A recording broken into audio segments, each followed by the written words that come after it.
The style of dance that we are practicing today is called Bharatanatyam. It originates from the temples of South India.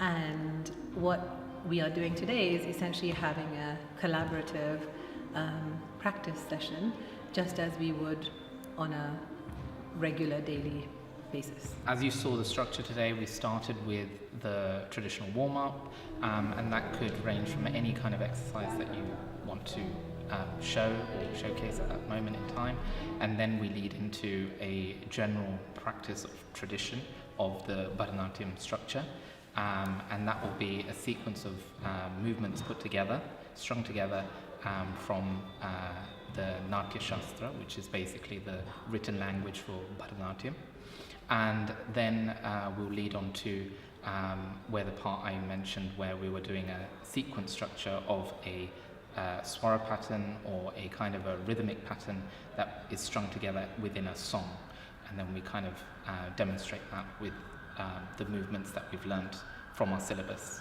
of Bharatanatyam. So when you say you're following a syllabus, who gave you that syllabus? So our teachers would have given us that syllabus, and we have a certain set structure of that syllabus, and there are many variations to those structures as well, depending on the teacher that you've learned from as well.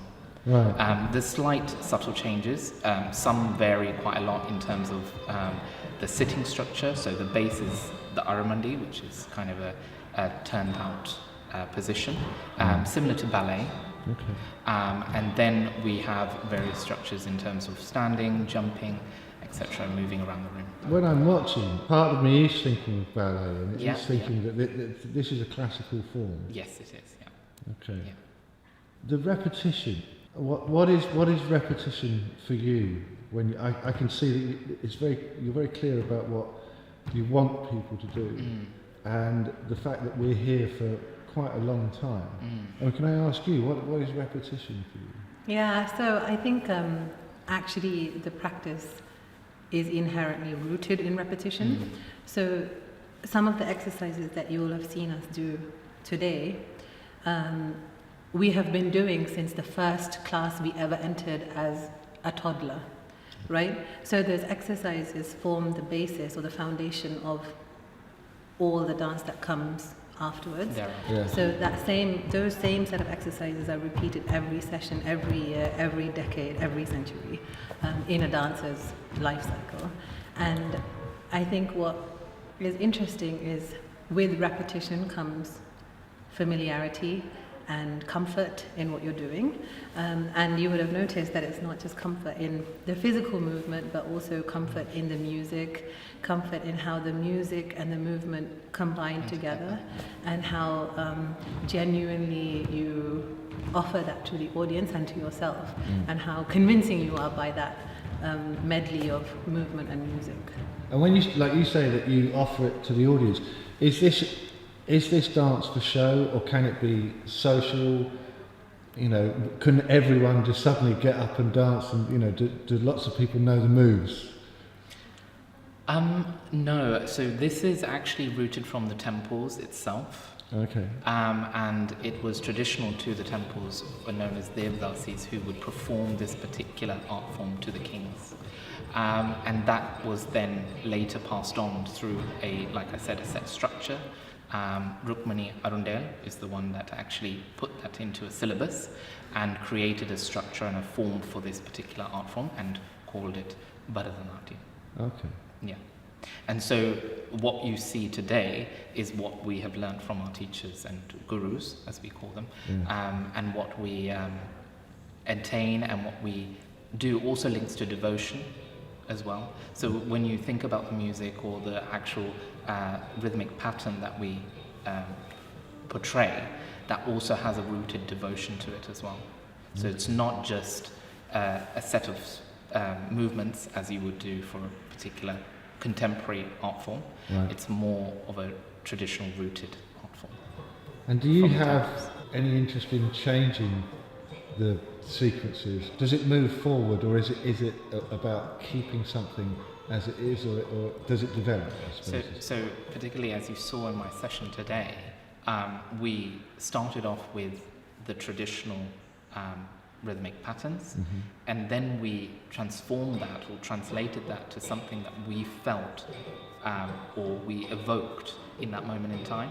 So we slightly adjusted or tweaked or adapted, per se, the actual rhythmic structure in that moment, depending on the tune that was being played in the background. And I think that's coming up now more so than before, because before there would be kind of almost a surprise or a kind of moment of, oh, why are you changing what's written in the language? But then when nowadays youngsters are actually getting out of that comfort zone, going beyond the boundaries and kind of exploring that musicality within the rhythmic patterns. I think as Bharatanatyam practitioners, what we try and do is try and stay rooted to some of the frameworks that are given to us by the art form, let's say, or by the Bharatanatyam practice. But within that, there is infinite scope to explore and expand and find new avenues and find unique and individual expressions within that. So if the question is, does Bharatanatyam look today like it looked 200 years ago? The answer is no. And will it look the same 200 years from now? I'm sure it's not true. So as with everything, there's like a very active evolution process. Like you're connecting with history in a sense. Yes, most definitely. And what is that doing to you as an individual, not as a dancer? I think the kind of cliched answer, I think, would be to say it keeps me kind of rooted to a culture and to a, the land where our ancestors are from, and to our religion and to our traditions. But I think personally, for me, it is all of that, of course, but it's what I particularly enjoy and revel in is the inherent challenge that comes within trying to find something new within the set structure, within the set framework. I feel like being creative without boundaries isn't challenging inherently, right? It's trying to be creative within the parameters that are given to you, which kind of interests me and what keeps me going. And I think it is to do with the importance of just continuing that tradition as well. And kind of I feel kind of proud to do that whilst I'm being connected with that process. And making sure that the youngsters or the next generation know how to do that as well. Yeah. I think that's important. Yeah, it's like a little gene trying to grab something, exactly. trying to keep a string going. Yeah.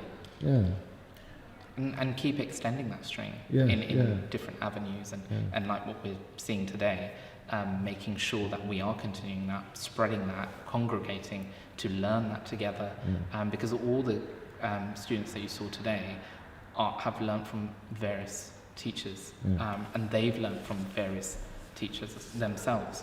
So it's rooted within so many avenues, but under one constant syllabus.